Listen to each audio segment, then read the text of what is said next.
Mutal qulub, wahai orang-orang yang hatinya sudah mati. Yang dipanggil orang-orang yang hatinya sudah mati. Ya ahyan nufus, wahai orang-orang yang nafsunya masih hidup. Orang yang hatinya sudah mati tapi nafsunya masih hidup. Qulubukum qad matat, hatimu sudah mati. Fakunu fi musibatiha aula ma takunu fi musibati ghairikum. Maka oleh karena itu, jadilah engkau di dalam musibah kematian hati itu lebih utama dibandingkan dengan apa yang terjadi musibah yang menimpa pada diri orang lain. Mautul qulubi al-ghaflah, kematian hati itu adalah ghaflah, yang pernah saya uraikan secara khusus. Jadi ketika kita itu masih suka melakukan kemaksiatan, itu bukan tidak sadar, istilahnya ghaflah. Orang melakukan kejahatan, dia sadar kok. Iya. Tapi kok kan Pak dia melakukan, iya sadar. Dia kan melakukan, dia kan ghaflah. Jadi ghaflah itu bukan tidak sadar. Ya apa? Ngelota. Iya. Itu secara terminologis yang tepatnya ghaflah saja. Kalau perlu kita Indonesiakan aja, goplah gitu. Ya. Ghaflah anillahi azza wa jalla wa an dzikrihi, dan juga lalai dari berzikir kepada Allah. Tidak ingat kepada Allah dan tidak pernah berzikir kepada Allah.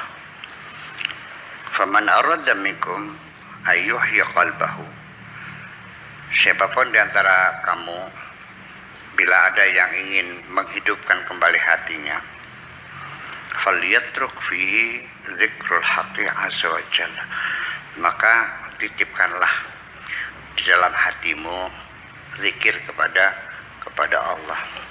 Maksudnya berzikirlah gitu, supaya jangan lupa, ya harus banyak berzikir kepada Allah. Wal ansbihi, dan kamu merasa nyaman bersama-sama dengan Allah. Jangan merasa gerah dengan Allah dia. Wa nadru ila sultanihi wa 'azamatihi, ya, dan hatimu bisa melihat kekuasaan Allah dan keagungan Allah, wa tasarrufihi fi khalqihi, dan kemampuan Allah dalam mengatur kehidupan makhluknya.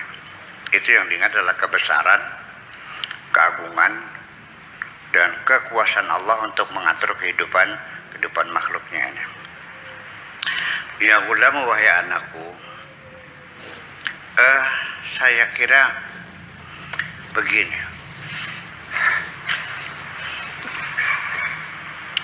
sedikit muskil ya bagi saya.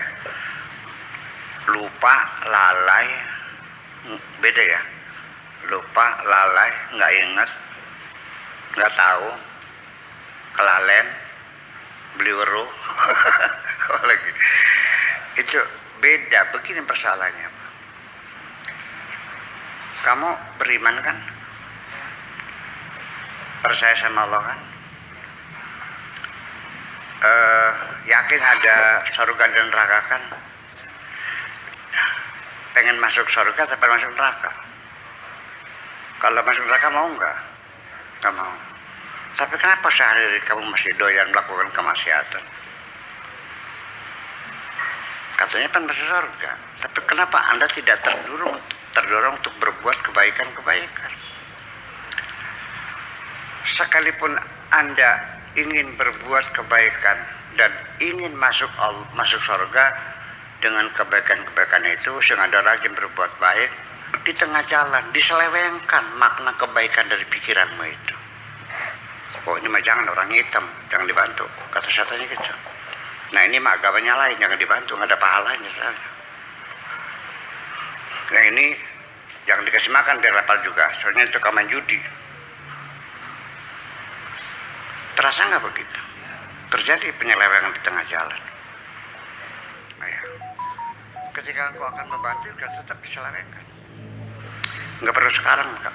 Bantunya, dia masih ada uangnya kok dikit. Biar aja nanti kalau sudah kelapar sekali, itu baru kamu bantu. Ditangguhkan. Terasa nggak Anda begitu? Karena beda agama, Anda dihalang-halang setan, karena agama sama. Kalau kamu mau bantu orang yang beda agama, nanti kamu masuk nerakanya bareng-bareng. Nah, sejak kapan Allah menyuruh kita berbuat baik itu harus berdasarkan kriteria semacam itu. Harus ada dikotomi. Harus ada pembelahan dan semacam itu. Bukankah kita semua manusia? Bukankah kita nanti yang menentukan itu Allah? Itulah kira-kira. Tapi kalau kita tegur juga nggak bakal mau. Tetap nggak ada pahalanya nyumbang orang Kristen mah. Gitu. Karena yang dapat pahala itu orang yang beriman kepada Allah dan Rasulnya, yang agamanya Islam. Kalau Muslim ya neraka semua. Dan Muslimnya dibagi 73, yang masuk 1, yang 72 masuk neraka. Siapa di antara mereka itu? Ya aku. Enak banget. Pikir-pikir ya udahlah. Ya mangga silakan, kalau mereka begitu ya mangga silakan. Mudah-mudahan saja Anda masuk surga. Saya doakan kok. Iya. Tapi ketika engkau mendoakan orang lain jangan masuk surga, ya saya tidak ikut doa kamu gitu. Malah saya doakan masuk semua aja sekalian. Iya. Seperti itu. Jadi memang salah satu cara untuk membangkitkan kesadaran kita dalam beragama ini ya berzikir kok. Nah, lalu zikirnya diselewengkan lagi. Ya, baca subhanallah 33, Allah Akbar 33. Zikir itu bukan begitu, itu namanya wirid. Zikir itu adalah secara kontinu, secara konsisten, berkesinambungan, kamu sadar akan adanya Allah.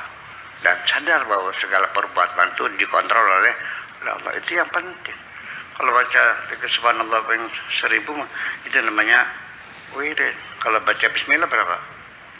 786. Kalau baca ya rozak 308. Itu mah wirid namanya, bukan zikir.